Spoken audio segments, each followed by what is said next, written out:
All right, lesson 7.1, and this is about improper integrals. There I am. An integral is improper if one or both limits of integration are infinite or the function has a discontinuity in its bound. So explain why each of the following is improper. So this is improper because one of the limits is infinity.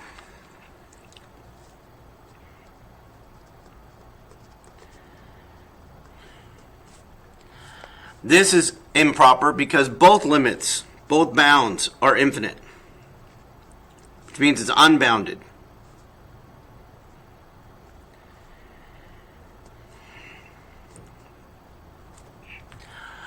Number 3, why is this improper?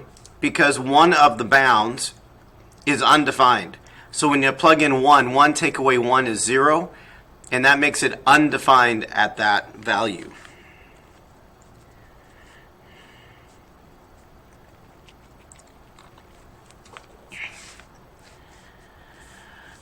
Number 4, we have a discontinuity when x equals -1. It's in the middle of the integration.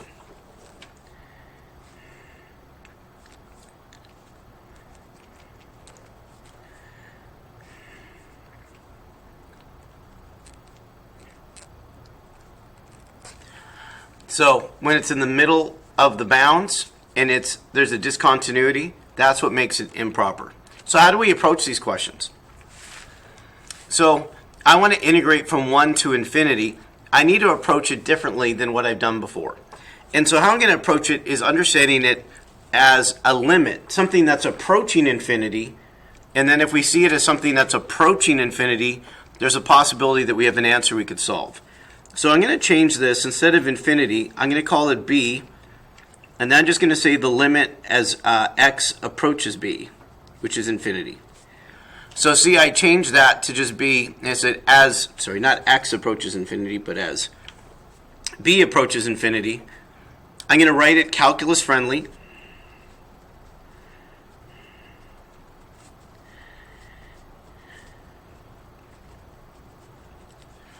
And now I'm going to integrate it.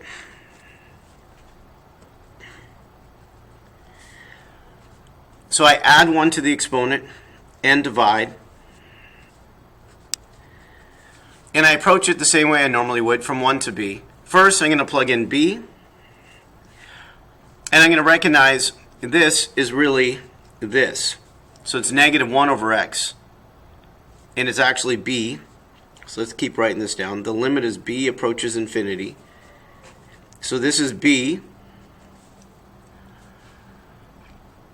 And then the second one is 1. Now 1 to any exponent is 1, so it's just -1. So subtract -1. Now, when I plug in infinity, it's important to remember that 1 over infinity is equal to 0. So when I say this is approaching 0, and then that's +1. So altogether the answer is 1. Let's try that again. From 1 to infinity for 1 over x. So similar, but this one now is 1 over x. So we're going to approach it the same way as a limit. So I'm going to replace the infinity with b and say it's a limit as b is approaching infinity. This is a logarithm.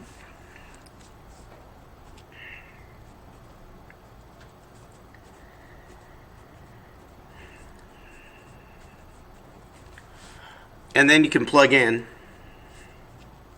We keep the limit notation till the very end.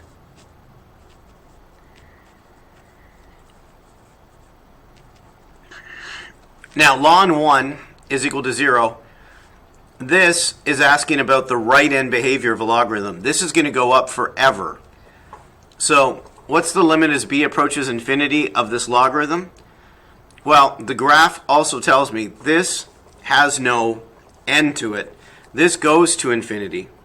So therefore, we can say it diverges, which means it doesn't converge to an answer, or the limit. In this case, the integration doesn't exist because of that.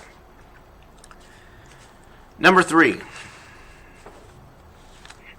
Again, we're going to approach it similarly. The limit as b approaches infinity.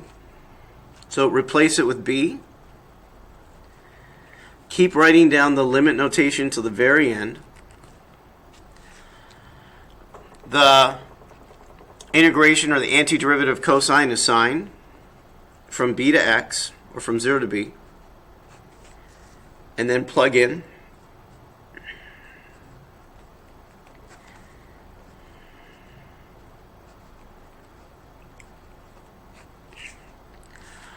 And again, this diverges because sine is a wave. So as it goes to infinity, it's simply going up and down, up and down, up and down. It doesn't converge to an answer. Instead, it oscillates up and down, up and down, up and down. So we can also say this diverges, or it doesn't exist in this case. So as you recognize, what does sine do as it approaches infinity? And it doesn't exist because it's oscillating. It doesn't approach a value. Number 4. All right, I'm going to set it up as we've been setting this up as a limit question, and then replace the infinity with b. You might recognize this by parts. So we're going to let u equal x.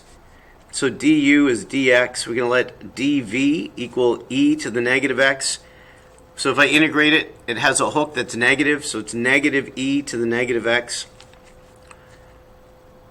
And then we're going to write down by parts. So the formula is u times v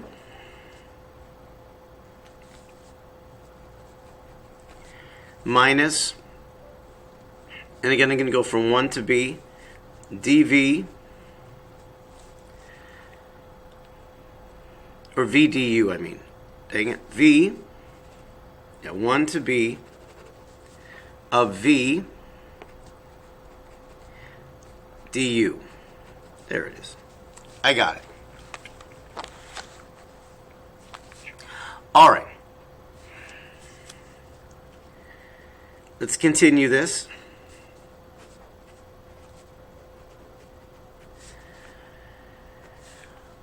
The integration. So first of all, a negative. The hook is negative, so it's all perfect. So it's going to start with negative and then copy.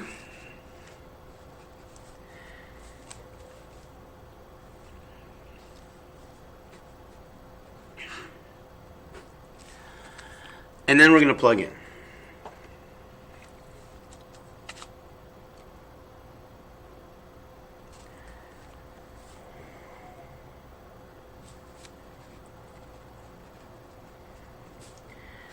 So it's be helpful to write this calculus friendly to see it. E to the negative x means it's in the denominator. So wherever there's an x, I'm going to put in b.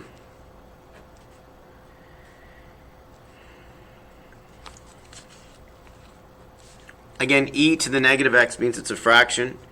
So it's going to be e to the b. We'll talk about that in a second. Subtract, and now we're going to plug in 1.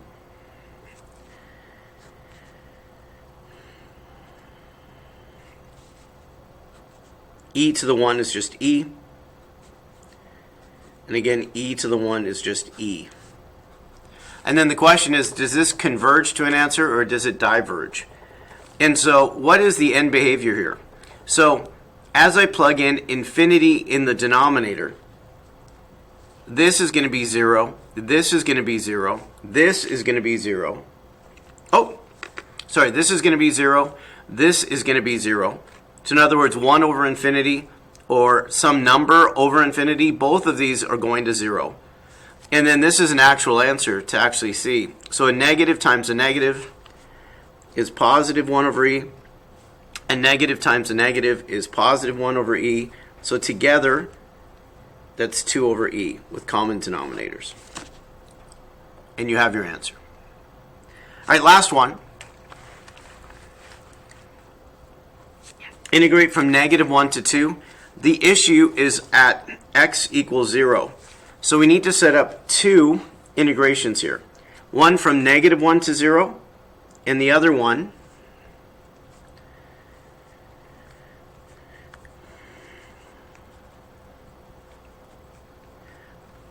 and the other one from 0 to 2. So we take where it's undefined and we split it into 2 integrations at that number. And now we need a value to put in. So as the limit as b approaches 0 from the left and 0 from the right. So this one's from the left.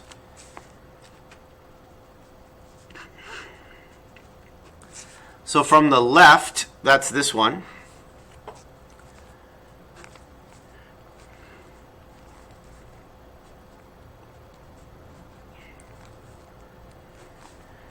And this is the limit as b approaches 0 from the right, on the right side.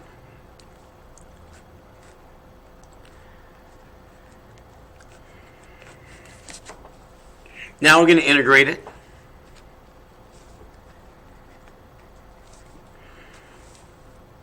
So add 1 to the exponent and divide. And that's from -1 to 0. From the right, again, add 1 to the exponent and divide. This is from 0 to 2.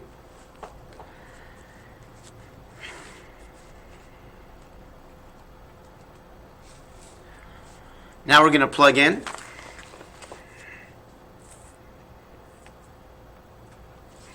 Oh, this should be a B. Where there's a 0 should be a B all the way down. Sorry.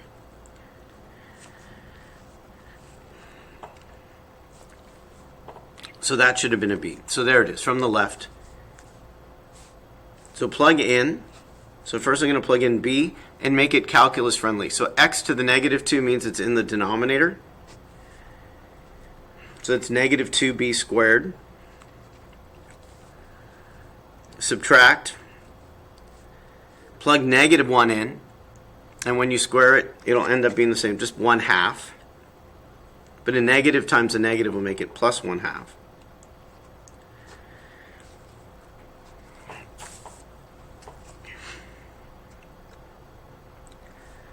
Here, oh, and I should actually change the letter to this one. So instead of B, make one B and the other one should be A.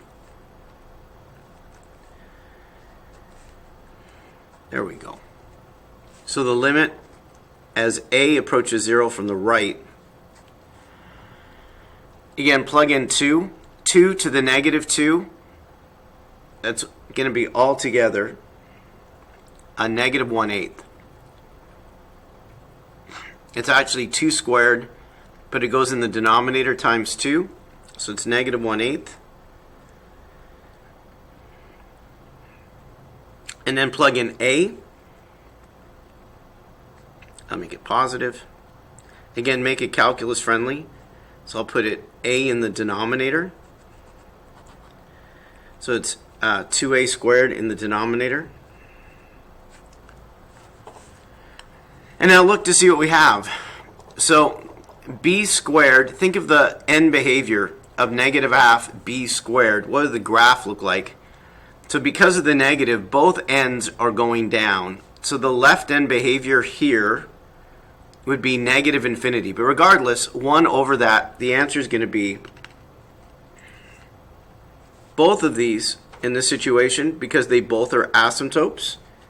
Both of these have a situation where the answer diverges because they both have asymptotes as their end behavior in terms of at 0. So to the left and to the right, they're asymptotes, and so therefore the answer diverges.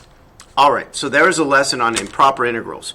We're going to work through this even more through our assignment. All right, Mr. G Math over and out. Till next time.